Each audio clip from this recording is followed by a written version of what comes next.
Hello, everyone. Thank you for letting me share part of your time today. It is greatly appreciated. Before I forget, don't you forget to click all the fancy buttons that you need to click. The like, share, subscribe, notifications, all those things. And so I don't get messages. Books are available at authorjerrymitchell.com, or you can go to givegod90.com and follow the links from there. All right. What if I told you there are a lot of people living all over the earth who were suffering from something that psychologists call a mental disorder? Okay? And the people have no idea that they even have it. Okay? Now I'm going to use an extreme example. And I hope this is a very, very extreme example.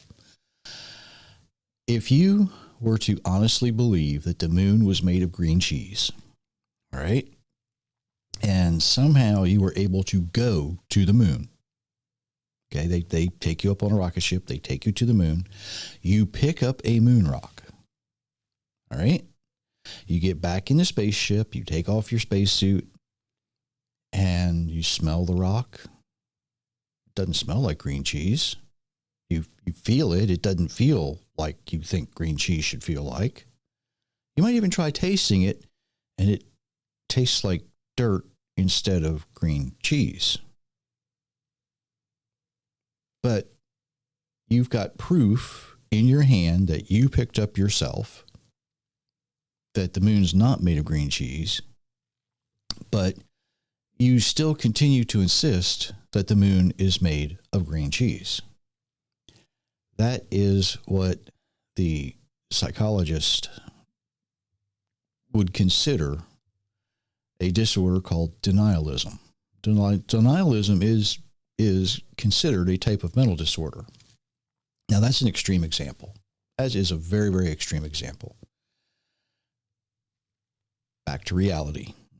Many years ago, I was talking to a pastor, and he was convinced that the pyramids survived the flood of Noah somehow.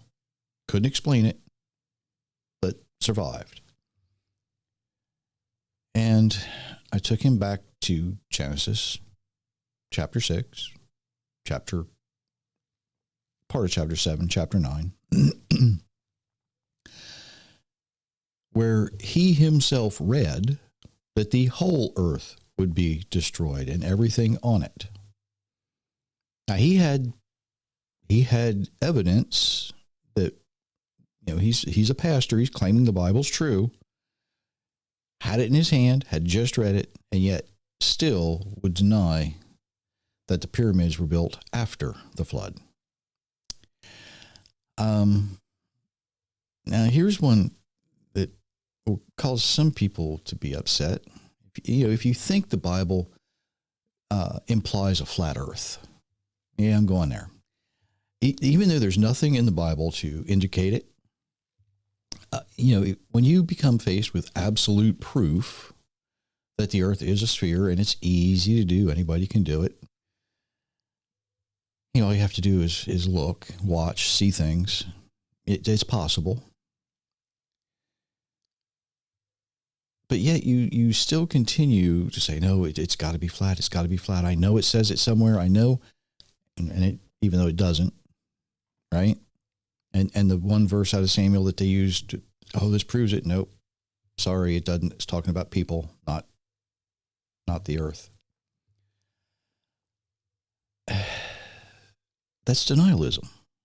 When you're faced with facts, proof, evidence, but you still hold on to something false. That's denialism. Millions of people all over the world, they just hold on to Yeshua, Jesus being crucified on a Friday afternoon, rose on a Sunday morning, and somehow it's possible to fit 3 days and 3 nights between Friday afternoon and Sunday morning. Am I hitting a little close to home? I probably am. Probably am. What if millions of people all over the world were convinced that the God of Abraham, a God who he himself says, I will never change, right? Malachi 3:6.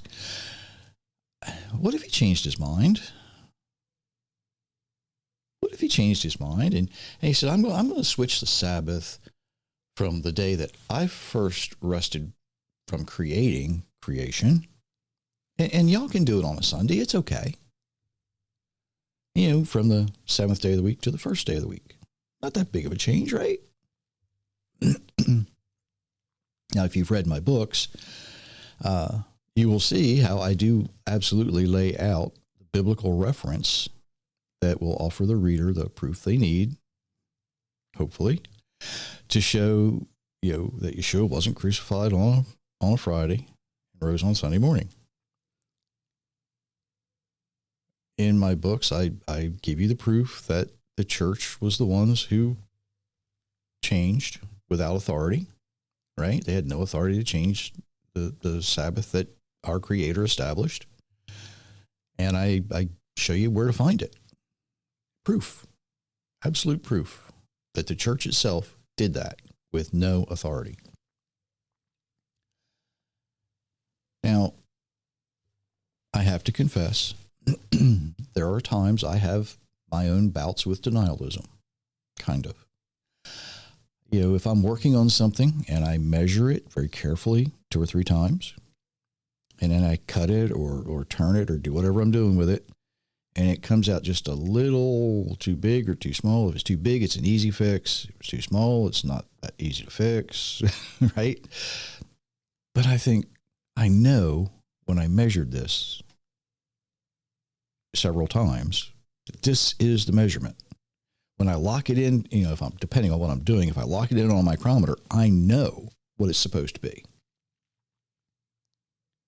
But sometimes it still wants to come out just, when I say a hair, I mean probably less than a hair, out of size.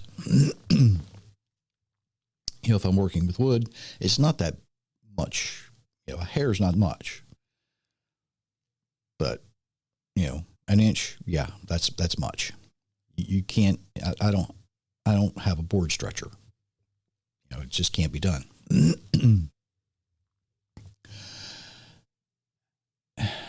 It's aggravating when that happens, isn't it? I know I measured it right, but even though it comes out wrong, my pride and my arrogance are saying, you did that right. You did that right. Even though the proof is in my hand that I didn't. Okay? And I think that's why it's very, very difficult for some people to accept that something they have been told by someone they trusted could be wrong. And they believe the moon is made of green cheese, right? No matter what, they're going to believe that. They believe that somehow you can fit 3 days and 3 nights between Friday afternoon and Sunday morning. They honestly believe that a God that they claim to trust will change, even though he never did. 1,700 years of tradition doesn't magically become truth just because we want it to be. 4,000 years of traditions building upon other traditions do not become scripture because that's how we want it to be. The moon's not made of green cheese because we want it to be. So when we are so arrogant, when we are so prideful that we just refuse to accept documented, observable evidence, proof that we can hold in our hands, we are suffering from denialism. We're denying the truth, and we're replacing it with something other than the truth. Even though we often think people who are diagnosed with some terminal disease or something terrible, and they're like, no, it can't happen to me. That is a form of denialism, yes.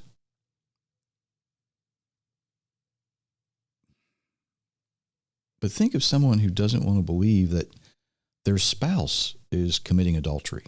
That is a form of denialism, even though they might have pictures. Their spouse might have said, I've been doing this, and they don't want to believe it.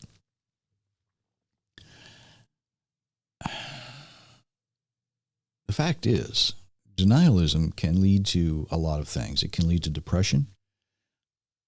It can lead to suicide eventually, if left untreated.